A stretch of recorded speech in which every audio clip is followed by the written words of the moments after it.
Hello नमस्कार, निरेक law academy में आप सभी का स्वागत है। आज के इस लेक्चर में अपन मौलिक विधि और प्रक्रियात्मक विधि इसके बारे में डिस्कस करेंगे।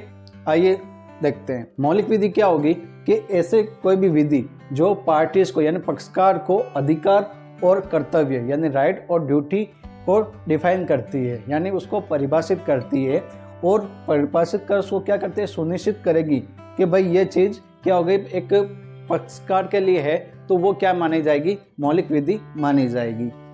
मौलिक विधि के क्या क्या हो सकते हैं, कॉन्ट्रैक्ट लॉ हो गया, आईपीसी हो गया, टीपी एक्ट हो गया। अब आईपीसी के अंदर जैसे अपन समझते हैं कि मौलिक विधि क्या होगी, अधिकार और राइट जो कर्तव्य बताए गए वो किस प्रकार से होंगे। जैसे एक कोई व्यक्ति आया और व्यक्ति आके एक घर के अंदर कोई सामान पड़ा था और वो कीमती था और वो लेके चला गया, ठीक है।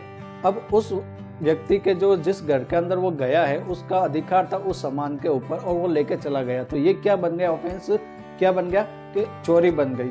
अब उस पार्टी की क्या दायित्व होगा या कर्तव्य होगा कि वो क्या करेगा, उस व्यक्ति के खिलाफ जिसने वो सामान लेके गया है कि भाई उसके खिलाफ एक एफआईआर लॉन्च कराए।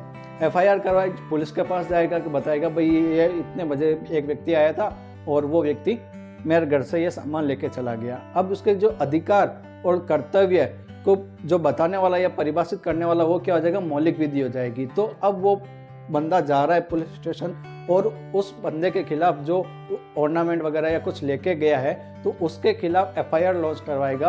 अब वो जो प्रोसेस होगा तो वो क्या माना जाएगा कि भाई उसने गया अधिकार के खिलाफ, अधिकार उसका क्या था, उसका कि भाई वो सामान उसका पास था, ठीक है, उसका हक के अंदर था और वो लेके चला गया।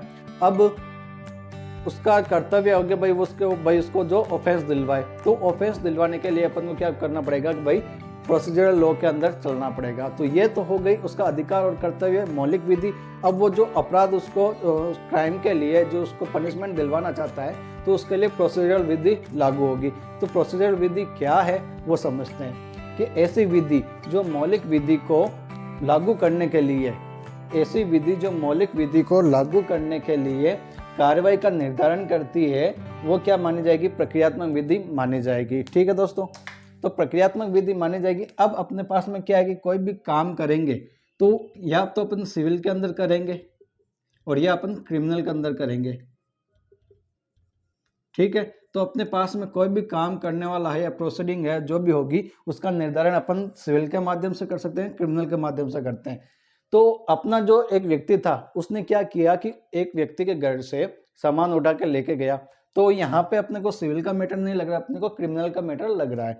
अब बात करते हैं कि भाई क्रिमिनल के अंदर गया वो, तो उसने क्या किया कि भाई 378 किया। अब जैसे 378 किया और वो उस बंदे को इसको क्या किया, जब पनिशमेंट दिलवाने के लिए वो जाता है पुलिस के पास और एफआईआर लॉन्च करवाएगा। अब ये सारा काम किसका हो जाएगा कि भाई सीआरपीसी के अंदर आ जाएगा कि भाई एफआईआर लगाएगा, एफआईआर फिर उस व्यक्ति को पकड़ेगी और पकड़े के गिरफ्तार करेगी, ठीक है। 41 से लेकर 60 के बीच में जो सेक्शन अपने सीआरपीसी के अंदर बताएंगे तो उसके माध्यम से उसको गिरफ्तार भी करेगी, ठीक है।